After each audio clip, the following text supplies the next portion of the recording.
अनुभव तिवारी इन digital classes में आप सभी लोगों का बहुत बहुत हार्दिक स्वागत और अभिनंदन करता हूँ। अगर हम इनको सीक्वेंस दें नंबरिंग के लिए तो मैक्सिमम जो आपके पास 6 एंट्रीज हैं वो इसी तरीके से हैं।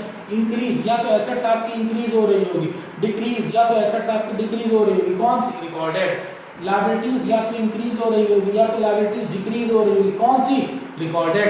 मतलब 4 एंट्रीज हो गई। अब इसके बाद अनरिकॉर्डेड के केस में या तो एसेट्स या तो लायबिलिटीज इंक्रीज होंगे या तो डिक्रीज होंगे।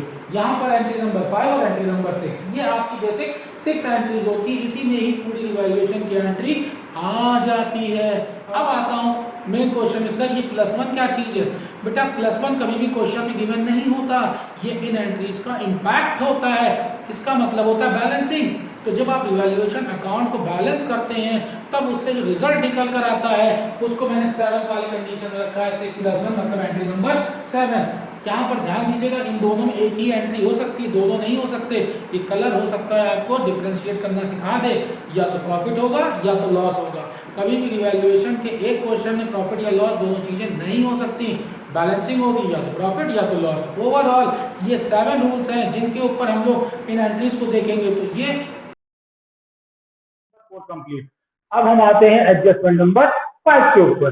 देखिए एडजस्टमेंट नंबर 5 है, an item of ₹30,000 included in sundry creditors is not likely to be claimed। ये डायरेक्टली क्रेडिटर से रिलेटेड है, तो इसके लिए जरूरी हो जाता है कि हम पहले क्रेडिटर को देखें कितना दे रखा है। तो बेटा आपके पास क्रेडिटर जो दे रखे हैं बैलेंस शीट में, उनको देखिए। बैलेंस शीट में क्रेडिटर आपके पास गिवन है, वो कितने हैं? 3 लाख। क्लियर? अब इस 3 लाख जो बैलेंस शीट में दे रखते हैं उनके ऊपर हम एडजस्टमेंट को इंप्लीमेंट करते हैं। एडजस्टमेंट देखिए साफ साफ कह रहा है 30,000 included in creditors. 30,000 included in creditors. तो ये 30,000 जो आपके क्रेडिटर्स में इंक्लूडेड हैं उनको अब आपको हटा देना है। तो इसका मतलब है 2,70,000 ये तो अब आपके न्यू बैलेंस शीट में चले जाएंगे। और मैंने आपको क्या बताया कि ओल्ड और न्यू के बीच में जो कंटेंट रहता है वो रिवैल्यूएशन का पार्ट है, क्योंकि रिवैल्यूएशन का मतलब है डिफरेंस। तो कंफ्यूज होने की जरूरत नहीं है। जब भी रिवैल्यूएशन में बात करें तो स्टूडेंट बहुत परेशान होते हैं कि हमको न्यू वैल्यू दिखा देनी है। बेटा new value new balance sheet में, old value old balance sheet में। हम सिर्फ इसके डिफरेंस का इंपैक्ट लेते हैं और ये इंपैक्ट कहाँ दिखाया जाता है? रिवैल्यूएशन में। अब हमें इस रिवैल्यूएशन के लिए इसे देखना होगा, और देखने के लिए सिर्फ हमारे पास 2 ही तरीके हैं। इन 2 ही एंगल्स हम देखेंगे, या तो ये एसेट का पार्ट होंगे या तो ये लायबिलिटीज का पार्ट होंगे। अब हम यहाँ क्रेडिटर की बात करते हैं तो क्रेडिटर के केस में क्लियर है कि लायबिलिटीज, और लायबिलिटीज आपकी डिक्रीज कर रही है। तो देखिए क्या कहता है, आराम से देखिए कि लायबिलिटीज अगर डिक्रीज कर रही है तो इसका मतलब क्या होगा? डेबिट होगी। बस जर्नल एंट्री बन गई। क्रेडिटर टू रिवैल्यूएशन कितने का? 30,000 से। और उसके नीचे नरेशन लिखना ना भूलिएगा, नरेशन देना बहुत जरूरी है। तो नरेशन आपका हो गया यहाँ पर being the decrease in the amount of creditor recorded. तो जब क्रेडिटर आपसे डिक्रीज कर रहे हैं तो नरेशन आपका 1/4 मार्क्स दिलवाता है। अगर आप कैंसर, अगर मानिए हमने नरेशन नहीं लिखा क्योंकि अभी आपने 1 2 3 4 तो नरेशन लिखना बताया नहीं, बेटा नरेशन एंट्री में तो था ही ना। एक्सप्लेनेशन का मतलब ये है कि आप उसकी इंपॉर्टेंस को समझिए कि अगर आप एंट्री में नरेशन नहीं लिखते हैं तो आपके पर एंट्री 1/4 मार्क्स डिडक्ट हो जाते हैं। ये पार्ट ऑफ फॉर्मेट है, इस वजह से जरूर करिए। मैंने स्टार्टिंग में भी आपको पार्ट ऑफ फॉर्मेट बताया था, तो उसमें हर एक के प्रॉपर नरेशन इंक्रीज और डिक्रीज को बताए थे, चाहे वो एसेट हो, चाहे लायबिलिटी हो, चाहे रिकॉर्डेड हो, चाहे अनरिकॉर्डेड हो। ये कंप्लीट होती है आपकी एंट्री नंबर 5। अब हम लोग आते हैं एडजस्टमेंट नंबर 6 पे। एडजस्टमेंट नंबर 6 है rent of ₹4,000 is still outstanding. तो जो रेंट है वो आपका अभी भी आउटस्टैंडिंग है। तो सबसे पहले मुझे लगता है कि यहाँ पर आप लोगों को एब्रिविएशन लिखना आउटस्टैंडिंग। आउटस्टैंडिंग को समझना होगा कि क्या आउटस्टैंडिंग आपका एसेट्स में आता है या लायबिलिटीज में आता है। बिल्कुल ठीक आपके दिमाग में आया कि ये हमारा लायबिलिटीज में आता है। और अब बेटा अगर ये लायबिलिटीज में आ रहा है तब आपको बस इसमें ये ध्यान देना है कि क्या इसका इम्पैक्ट लायबिलिटीज इंक्रीज में आ रहा है या इसका इम्पैक्ट लायबिलिटीज डिक्रीज में आ रहा है। फिर आपने सही सोचा कि इसका इम्पैक्ट किसमें आ रहा है, लायबिलिटीज इंक्रीज में। और बेटा अगर लायबिलिटीज इंक्रीज हो रही है तो बस देख लीजिए कि लायबिलिटीज अगर इंक्रीज होती है तो हम क्या करते हैं, करेक्ट, क्रेडिट कर देते हैं। तो एंट्री आपकी बन गई, revaluation account debited to outstanding rent 4000, और नरेशन लिखना ना भूलिएगा, being the outstanding rent recorded. ये आपके लिए बहुत इंपॉर्टेंट हो गया, हर बार देखिए मैं ट्रिक को यूज करके बता रहा हूँ। नेक्स्ट ट्रांजेक्शन के ऊपर आते हैं। नेक्स्ट ट्रांजेक्शन नंबर 7 है, थोड़ा सा बड़ा है, आपको देखने में घबराहट हो रही है मगर डरने की जरूरत नहीं है, बिल्कुल आसान है। ये ट्रिक की बात आप ध्यान रखिएगा, एसेट्स एंड लायबिलिटीज इवैल्यूएशन की रिकॉर्डिंग करते समय सिर्फ बेटा एसेट्स एंड लायबिलिटीज को ध्यान देना होता है। तो देखिए 7 क्या कहता है, out of the amount of insurance which was debited entirely to profit and loss account, मतलब ये already profit and loss account में 5000 एंट्री पास की जा चुकी है। 5000 to be carried forward as unexpired insurance. घबराइए नहीं, अनएक्सपायर्ड इंश्योरेंस देखकर घबराहट हो रही है, क्या है अनएक्सपायर्ड इंश्योरेंस को आप एक और नाम से जानते हैं जिसको हम लोग कहते हैं प्रीपेड। तो अनएक्सपायर्ड का मतलब प्रीपेड हो गया, और हम किसकी बात कर रहे हैं, प्रीपेड इंश्योरेंस की। अब जब प्रीपेड इंश्योरेंस है तो इसकी इम्पैक्ट कैसे होगी, कैसे एंट्री करेंगे।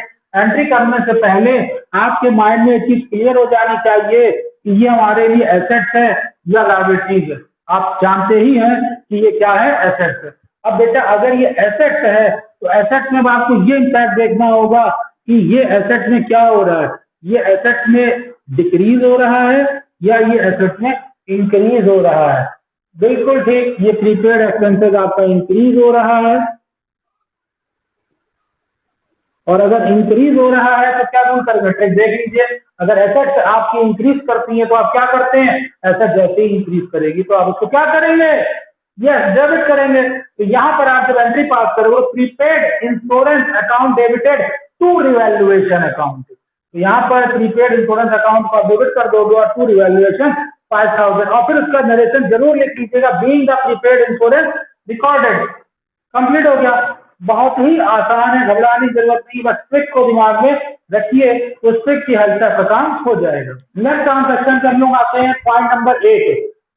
Out of total commission received 3000 this to be treated as advance commission, this amount of earlier credited to profit and loss account. ध्यान दीजिए यहाँ पे कमीशन रिसीव्ड की बात हो रही है, और ये वो कमीशन है जो आप already profit and loss account में पहले दिखा चुके हो। तो आपको घबराने की जरूरत नहीं है कि P&L यहाँ आया, प्रॉफिट एंड लॉस आया तो उसको कैसे टैकल करें।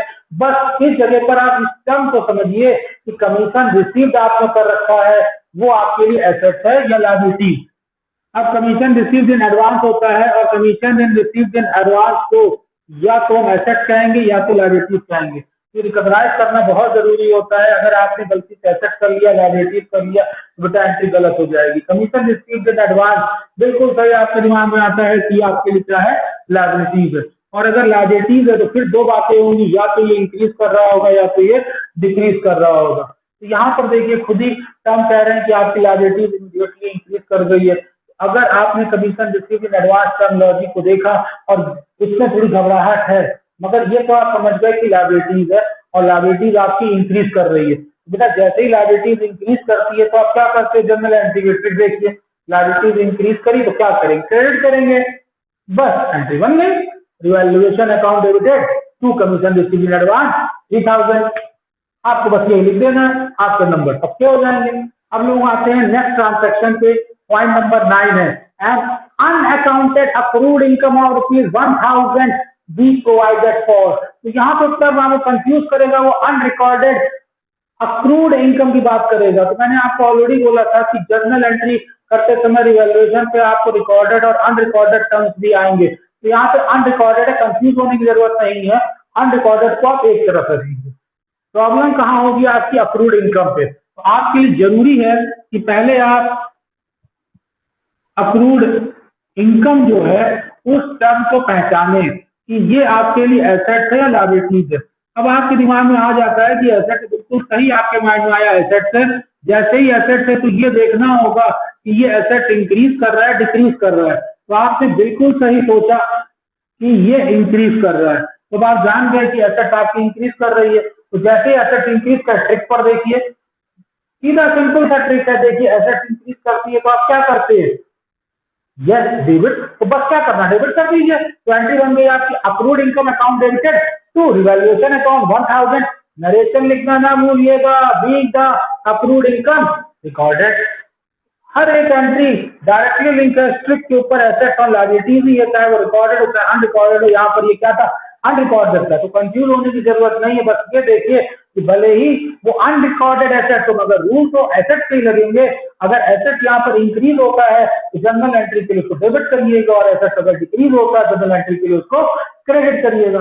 तो स्टूडेंट, इस ट्रांजैक्शन को कंप्लीट करते हुए मैं इस वीडियो को यहाँ पर स्टॉप कर रहा हूँ, और इसके आगे के ट्रांजैक्शन के सॉल्यूशन को देखने के लिए और समझने के लिए आपको नेक्स्ट वीडियो के ऊपर आना, क्योंकि कई बार मेरे पास कंप्लेंट आती है कि सर आपके वीडियोस बहुत ही ज्यादा लेंथी होते हैं। तो इस वजह से मैंने उनको स्मॉल स्मॉल पार्ट से बनाया है। माफी चाहता हूँ कि अब आपको अगले वीडियो के लिए कष्ट हो रहा है।